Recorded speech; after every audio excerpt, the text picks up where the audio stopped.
Bonjour à tous, aujourd'hui je vous présente ma nouvelle tronçonneuse, donc une Greencut GS 620X de 62 cm3 ayant une puissance de 3,8 chevaux. Je l'ai acheté sur Amazon pour la modique somme de 105 €. Je l'avais commandé le lundi, je l'ai reçu le jeudi alors que je devais la recevoir vendredi, donc vraiment pas mal au niveau de la livraison. Ensuite, pour 105 € pour le prix d'une tronçonneuse, c'est assez exceptionnel. J'ai ramené cette tronçonneuse-là pour comparer, l'incomparable entre guillemets, mais pour vous donner un ordre d'idée, une tronçonneuse professionnelle de cylindrée équivalente, on est aux environs des 600, 700, 800 € pour les plus grosses, pour les marques les plus chères. Donc ça va être l'occasion de comparer un petit peu. Donc déjà, on va revenir sur celle-là. Ils ont aussi un site internet. Donc c'est à noter pour le SAV, je vais le mettre en description. Et puis ça permet pour toutes les personnes ayant des petits besoins à titre particulier. Ils ont des tondeuses, des élagueuses, des débroussailleuses, même des plus grosses, des moins grosses. On a même une tronçonneuse, la 53 cm3 à 80 €.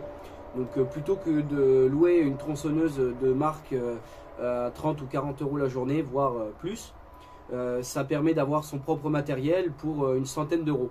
Et j'ai vu sur certaines vidéos des personnes ayant des avis sur ce type de tronçonneuse chinoise qui ont plus de 10 ans. Donc vraiment pas mal. Les pièces se trouvent, c'est compliqué, mais elles sont vraiment pas chères. Donc j'ai reçu ma tronçonneuse avec le lamier et une chaîne, plus celle-ci dans ce petit colis là. Voilà. Donc j'avais un kit de protection, donc c'est quand même à noter. Par exemple, on a les gants. Bon, par contre, les gants, ils vont plus éviter de vous salir les mains que de vous protéger. Mais au moins, c'est là et ça permet de prendre conscience peut-être aux gens de la dangerosité de cette telle machine. Donc, au moins, ça le mérite d'être là. Ensuite, pour aller dans la protection, on a aussi un casque. Voilà. Un petit casque. Mais bon, je suis pas sûr qu'il protège grand-chose. Mais enfin, ça le mérite d'être là. Le confort n'est pas exceptionnel, mais franchement je trouve qu'il fait plutôt bien son boulot et c'est bien mieux que de rien mettre. Ensuite, on a aussi des petites lunettes de protection.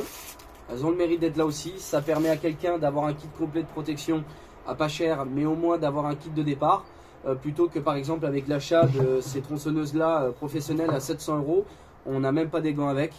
Voilà, donc ça permet aux particuliers d'avoir quand même un premier pack. On a aussi un bidon pour faire son mélange, donc 50 pour 1, 40 pour 1, 25 pour 1.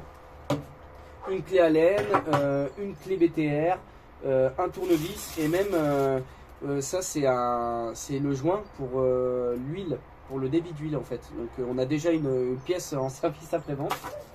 On a aussi le petit manuel d'utilisation.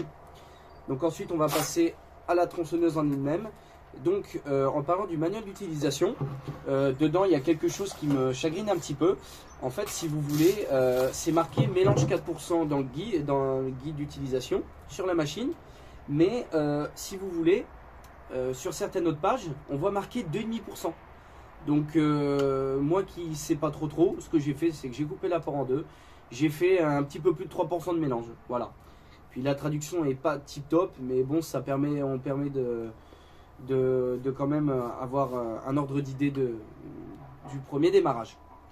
Donc je ne l'ai pas encore utilisé, juste pour un rondin, histoire de resserrer la chaîne pour le premier rondin et voir que tout se passe bien. Donc ça a l'air d'aller. Ensuite, petit point noir, je trouve, c'est au niveau du remplissage des fluides. Donc ici l'huile de chêne et ici le mélange. Les bouchons sont tout petits. Donc c'est vraiment pas pratique. Il vous faudra forcément un entonnoir. Comparé à celle-ci, vous voyez qu'ils sont vraiment plus gros. Donc il vous faudra un entonnoir. Donc c'est à prévoir. Ensuite, tronçonneuse très simple. Avec les peu d'outils qu'on nous a donnés, on peut démonter l'entièreté de la tronçonneuse. J'ai vu des vidéos, il y a des personnes, ils la démontent entièrement rien qu'avec ces petits outils-là. Après, je trouve qu'en aspect, elle fait quand même, elle fait très cheap, elle fait jouer, elle fait vraiment jouer. Après, à voir dans le temps du coup, mais les pièces sont pas chères, donc ça permet de trouver un juste milieu. Et comme vous voyez, par exemple, le starter, voilà, il n'a jamais servi Voilà, il a pas l'air trop solide. Ensuite, interrupteur à l'ancienne en métal, mais pareil, il fait pas trop solide. On a quand même un blocage de chaîne que je trouve est très raide. Donc, ouais, très raide comparé à celui-là. Je trouve qu'il se déclenche quand même. Voilà. Là, faut quand même y aller. Après, c'est peut-être le temps qui se passe, mais je vous conseille de porter des gants quand même avec cette machine pour donner une surépaisseur que ça bloque plus facilement. Ensuite, je trouve au niveau de la chaîne, vous voyez, celle-ci est beaucoup plus étroite que celle-là. Donc après, ça peut peut-être lui apporter, je sais pas, un certain tranchant, tranché plus rapide vu qu'elle a moins de puissance. Celle-ci fait 3,8 chevaux et celle-là en fait quand même 4,5 pour la même cylindrée. Presque même cylindrée, celle-là c'est une 61, celle-là une 62. Voilà. Donc on est sur un peu plus de 500 ml pour le mélange, donc ça laisse quand même une certaine marge. J'ai vu certains avis qui disaient que ça consommait pas mal, un peu des machines à l'ancienne avec un mélange de 4%. Mais bon, pour le prix, on peut pas avoir beaucoup mieux. Petite chose à noter quand même, je ne sais pas si on voit, on est sur cylindre bloc, donc ça apporte quand même très certainement un certain confort. Donc maintenant je vais vous expliquer pourquoi je l'ai acheté. Donc celle-ci c'est celle de mon père et on fait à peu près une trentaine de stères par an. Et sauf que là on a une coupe de bois assez exceptionnelle où on va vraiment devoir tronçonner pas mal. Et là on aurait besoin de deux machines. Donc celle-ci servira de machine à point. Donc c'est ma première tronçonneuse. Donc pour commencer ça permet de me donner un petit ordre d'idée plutôt que d'acheter une tronçonneuse d'occasion de vraie marque à 300 ou 400 euros. J'ai pas forcément le budget. Donc pour le peu qu'elle fera, je vous ferai une petite vidéo dans le temps, présentation et voir au niveau de la fiabilité. Donc après on va aller l'essayer et la comparer à celle-ci. On va la comparer, voir ce que ça peut donner. Si je pouvais donner un dernier petit point noir à cette tronçonneuse, c'est qu'on n'a pas de pipette pour l'amorcer. Vous voyez, là on a une petite pipette d'amorçage pour le carburant et là on n'en a pas. Alors ça peut peut-être poser un problème. Moi je sais que pour le premier démarrage par contre elle a très bien démarré avec son allumage électronique. Mais ça peut peut-être causer problème quand elle aura un peu vieilli. Au niveau du lanceur, celui-là il y a vraiment une bonne compression. Ça compresse beaucoup. Et celui-là on a une petite assistance en fait pour le démarrage. Vous voyez, ce qui est quand même vraiment bien à noter. Donc pour les gens qui n'ont peut-être pas forcément trop de force ou quoi que ce soit, c'est vraiment pas mal. Voilà, donc on va aller la comparer tout de suite et voir un petit peu ce que ça peut donner. Donc petit démarrage à froid, on va tester les tronçonneuses. Rappel, Green Cut GS620X, 105 €, 3,8 chevaux. Dolmar PS 6100, 61 cm3, 4,5 chevaux, 700 €. Donc petit démarrage à froid, starter, on, mélange, elle a pété, allume le starter.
Donc elle se débrouille vraiment bien. Après c'est pas facile là sur le X parce qu'il est fait vraiment pour les plus gros bouts de bois. Mais franchement, Je mettrai peut-être un minuteur, je verrai, mais elle se débrouille vraiment pas mal. Pour le prix, je suis vraiment pas déçu. Bon, on va essayer avec l'autre. Donc c'est la pipette d'amorçage. 1, 2, 3, 4 parce qu'on est généreux. Le starter. Démarre très bien, mais très bruyante en tout cas. On sent que les normes européennes ne sont pas forcément là.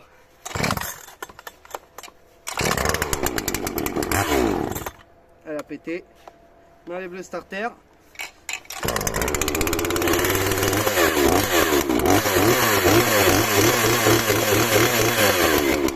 Celle-ci est beaucoup moins bruyante au ralenti. Celle-ci fait beaucoup de bruit parce qu'elle a perdu sa chicane à l'intérieur. Elle a gagné un peu de poids. Bon, on va pas payer pour enlever ça. Celle-ci est plus bruyante que ce qu'elle devrait être. Mais elle est quand même beaucoup moins bruyante que l'autre.